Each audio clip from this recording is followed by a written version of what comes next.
Welcome back everyone, and thanks for watching. I'm Ryan from the London Craftsman, and today I'm going to be talking about power tools.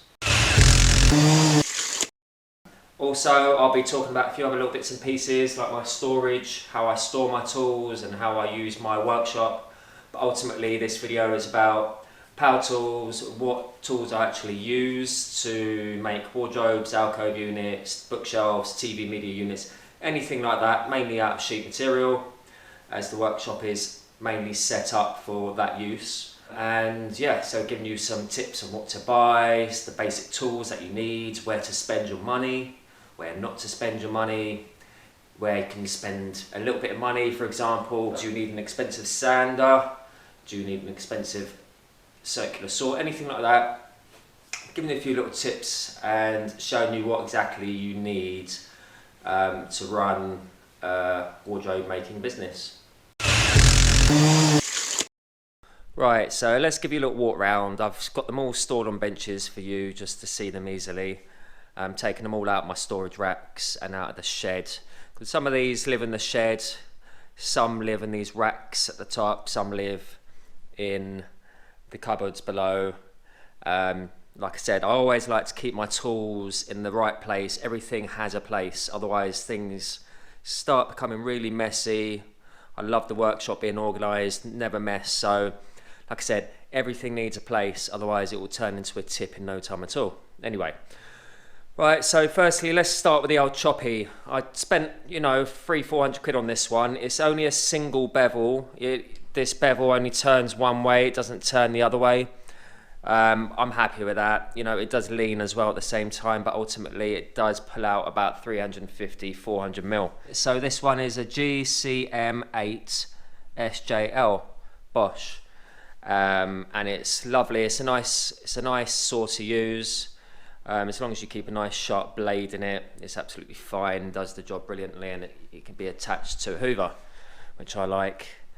Okay, so let's move on. We've got an old grinder. So when we're cutting our hanging rails, we generally just quickly cut them to length with a grinder. It's nothing special, this one. It's just an old Makita one I've had for years. Does the job. You don't need to spend a lot of money on a grinder. Right, biscuiter. And this one's a Makita. So I've probably talked about my Makitas before. This one's old. This one is a 3901 and it's a 110 volt. But I would suggest spending as much money as you can on the biscuiter. A brand new one of these is about 200 quid, so I would go down that route. This is a must-have for me. I'm always using that biscuiter. So if I'm joining two bits of wood, I won't just screw it together. It will be located with a biscuit. Other people use dominoes by Festool, which I think they do exactly the same thing. Unless you're making doors and windows, really external joinery, then I wouldn't really go for a domino. Woodworking, for example, anything furniture, biscuiter is the way you want to go. My belt sander, this one's been with me for about 15 years, 13 years, something like that. In my last video I probably showed you or told you about these machines. I bought these from my old workshop and these have been going for so long. They take 100 mil wide belts and it's really heavy, this one, and that is the beauty of these belt sanders, is that the weight is good. If you buy a cheapo one, it's going to be lightweight, it's probably not going to give you good results. So a heavy duty one of these is paramount. It's occasional use, this, for me personally. Okay, so let's move along. So my power drills, or shall I say my cordlesses and my impact drivers. I don't spend a lot of money on these, again, because I don't think it's necessary. They all do exactly the same job as a dewalt or a Makita or a Festool. The batteries might not last as long, but one of these batteries could last me most part of a day. So we've got an impact drill and a combi, impact drill and a combi, and I absolutely think these are absolutely the dogs, these. But what they are, for the money that you pay for this set, I think it might be 100 and something quid, but they have probably been my best budget buy, to be fair, buying a kit of these. So I don't spend a lot of money on my drills. I always just keep certain bits set up in these drills, and I always have batteries on the go in my storage racks up here already charged. And I do have a Milwaukee 10 volter. No, actually I think it's a 12 volter too. Sorry, this is 12 volt. These are 18 volts. And these are brilliant as well. It's really small, lightweight, gets into smaller gaps. You know, if I'm assembling stuff in here, all this might go to on site with me as well. So I'd say do not really bother spending too much money on drills, because, you know, these still have good guarantees on them. These have 2-year guarantee, so if they do bust, you can just take them back and get a new set. I've had this for a long time, this jigsaw. It probably looks like it could go in the skip, but it just keeps on going. My plate at the bottom is nice and flat. That is the main thing. If this started getting bent or twisted or anything like that, then I would change it, but this is nice and flat. It still gives me good results. So I'd say get yourself an intermediate one. You know, I'd say maybe spend 100 quid on a jigsaw. Bosch or Makita is where I would go. Okay, so I've always used Orbital Sanders. So if I'm sanding anything, I won't use one of those ones that just vibrate. Then they're useless, those square ones that you see decorators using. Buy yourself an Orbital, and on this particular one, I've got an M9204. It's a screw fix one. I think it's 55-60 quid. It's not variable speed. I did use some Erbauers before, which I used for about 2-3 years. They lasted about probably 3 years, to be honest. Had 3 of them, and the pads started breaking, so I had to change them. So I just thought, okay, let's just buy this one. It's on offer in Screwfix. It's 240 volt, and it's brilliant. It does the job just as well as any others. So, you know, take my word for it. Buying an intermediate sander, you don't need to spend 300-400 quid on one. You know, we still get great results. We're sanding up all this stuff over here. This is oak veneer and birch, and it does the job just as well as any other sander, I'd say. Okay, so let's move along to the palm routers, or the mini routers, or trimmers. I generally call them trimmers. These are, let's show you the model number. So it's a RT0700C, and because it's a 240 volts, it's a CX4 at the end of the model, I think. I always have the round over cutter that you saw in my last video. I'll put a link up there. Always keep one of those in, and I always keep a flute cutter. So this one here would be for my adjustable shelf peg slots, and this one is when I'm just running, taking the arris off every single piece of material that I touch. I'm always taking the arises off. I use this, and this is a godsend, this cutter. I always try and tell people about this one because it's just amazing. I couldn't live without that. I'd say just invest in these. You know, they're about 100 and something quid, 150 quid each, maybe not even that much, probably down to about 100 quid now. It's well worth having at least one. Somebody on YouTube, my messages, said that they bought a budget version. Can't remember, it's a Chinese make, and they said it works well, but it was from Amazon, I think 35 quid. But realistically, how long is it going to last? You know, up here I've got my, where is it? Up there's an old trimmer. I've had that the same time as I've had this belt sander, probably 12-15 years, and it just keeps on going. So if you want a tool that you want to invest in, spend 20% more on a tool, it's going to last you. Okay, let's move along to this big Makita router. Don't use this very often, but if I'm putting big mouldings, for example on the edge of a piece of timber or a piece of MDF, or I'm doing rebates or grooves, I will tend to use this. I have had a Ryobi version of this, and I have had an Erbauer version, and they all work pretty decent. They're all pretty good. I'd say the difference in a cheap and expensive version is the quality of the way the mechanical bits move. For example, the way you push it up and down, the locks, the way you change the tools over, they're not going to be as good quality. Maybe the switches aren't as good. It will still work if you buy a budget one. I'd say, you know, budget is still going to do you. Depends how much use it's going to have, but ultimately, yeah, a cheaper version of those won't kill you. You know, it's still going to do the job just as well. Right, let's move along to the Makita Plunge. This is probably up there with one of my favourite tools. Whenever I cut materials up in the workshop which are too big for the table saw, or if I need to cut multiple pieces, or if I need to do bevels, I will generally use this track saw.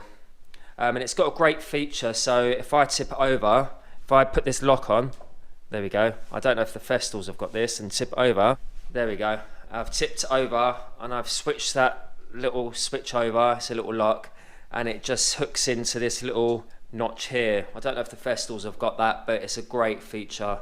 It stops it tipping over, and you can do miters on it as well.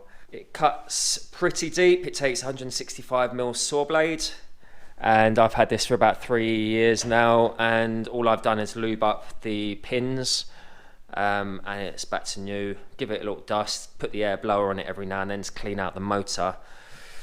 The tracks have been knocked about a little bit, and a little saw cut taken out of it there where it's been when the apprentice had a go on it. But I would say this is definitely the investment. Basically anything would work. Buy yourself one of these. You don't necessarily need to buy a table saw then. These are great. I think they're about 350 quid. If you're doing mainly indoor use, I'll buy a 240 volt. If you're doing outdoor use, buy a 110. I've got 240. As you probably know, I don't like 110. I just hate carrying around the box. You can see the hole there. The Hoover does suck out about 99% of the dust. It's amazing how much dust gets sucked out. So if we're on a job and we're fitting trims, cutting trims up, then we will use this constantly for hours on end. And because you can plunge it, we can move the track bit by bit by bit as we're working down our trim to give us a contoured trim. That's if we don't take the mini table saw with us. I've got a Bosch Table Saw too. And we use all these blades, so I'll give you links online for the blades that we use too. This particular model here is an SP6000J. So I would say buy one of these. Really don't skimp. If you can afford it, go that extra mile. That's going to last you 10 years. And it's not a massive investment. Over 10 years, it's only £35 a year when you break it down like this. Okay, so I don't use this much. This is an external nail gun. This is for framing, and it fires out up to 90mm nails. If I'm making framework up in this workshop, for example, if I've got an outbuilding to build for somebody and I need to knock up some frames, I will use this in the workshop. I'll set up a couple of benches in the middle, and I will use this up to 90mm nails. I've got 50s for that as well, and it comes with little gas canisters, and the gas canisters last forever.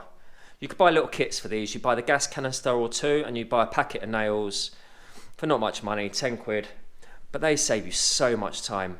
If you're doing outdoor work, I would probably just say, okay, we'll invest in this one. It's probably 200, 300 quid less than the Passplode, the orange brand. And I've never had a problem with this. I built this extension. I built the extension, shall I say, and I built this workshop and the spray booth with this, all the same technique, nailed the frames with this gun, and I'd never had a problem once. Let's see if I can find a model number to that. There you go. So this particular one, an NR90GC2. And it works on these little 7.2 volt batteries. They're not lithium, I don't think. They're old style batteries, but they do last a while, and you get a spare one as well. So you get two and the charger. But brilliant tool. I wouldn't say it's essential, but there you go. Let's move along to my power drills. So these other power drills are the ones I use quite a lot. You know, this little mini one, it's a mini pistol drill. It's old, it's probably 10 years old. It's a 6501, Google it, it's probably at least 10, 12 years old. That's always for pre-drilling, so screw holes in my components. So if I'm just getting the component ready to put a screw hole in, then that's always set up.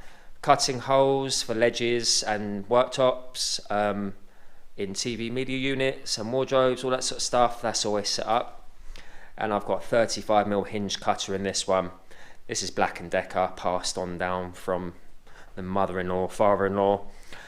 Like I said, I've always got a tool set up in all of these, so I can just pick one up whenever I need it. And I wouldn't really spend a lot of money on these, just go for a budget one. They're going to last. Unless you're drilling for 8 hours a day with these things, then I don't suppose you need to buy an expensive one. So a Screwfix brand is going to cost you 30 quid, and that will last you years. It'll probably come with a couple of year guarantee too. So don't go mad spending loads of money on power drills. So we've got the Bosch chop saw, Makita grinder. So this is for my hanging rails, biscuiters. That is gonna put my carcasses together. So here we've got our belt sander. This is a general tool. Wouldn't really say I use it actually that much, but I have it to get me out of trouble every now and then. We've got our cordlesses, so our combis. And as you can see, I've got an Erbauer, and the impacts are Erbauer too. That's a pair and that's a pair, so you can buy them as a set. And I've got another one over here, which is Milwaukee. Jigsaw, I'll probably just say, like I said, Makita or Bosch is a decent brand to go for. Orbital Sanders, you can buy bigger ones as well. This has got a 5-inch pad. You can buy slightly bigger, 6-inch if you're covering a lot more area. But other than that, don't need to spend too much money. We've got our trimmers, gold dust these are, especially with this cutter. Have a look at my video with these mini cutters, absolutely amazing. Routers, don't really use this much, but it's really good to have as part of your kit to get you out of trouble. And this one here, this is a must. Again, this is my plunge saw. I'd probably say invest on a Makita one at least, or a Festool. Nail gun, framework, all that sort of stuff, first fix. And then we've got our power drills, and that is all my machines that I use. So I hope that has been some use of you guys, especially the DIYers or anyone who's just starting up. We've been going in the workshop for about 10 years now, give or take, and we've got it down to a fine art now. So we make wardrobes quite a lot. We do about 50 to 60 medium to large jobs every year. And there's not many of us, there's only 3 or 4 of us at any one time. But like I said, we got down to the fine art, and these tools always work for us. We never really had to change them, and it always gives us great results. But you know, that's my personal preference. Everyone else has got their own preference, what tool brand they like, and where they want to spend their money. But this is my own, from my own experience anyway, shall we say. So anyway, I hope that's all helped. I hope you're all staying well and you're still staying tuned, you're liking and subscribing, you're pressing the bell button just so you don't miss out on my new videos. We try to still get out 1 video every Sunday at least. Well, it shouldn't be a problem seeing as like we're not actually working too much at the moment. But stay safe guys, and thanks for watching. See you soon. Ciao for now.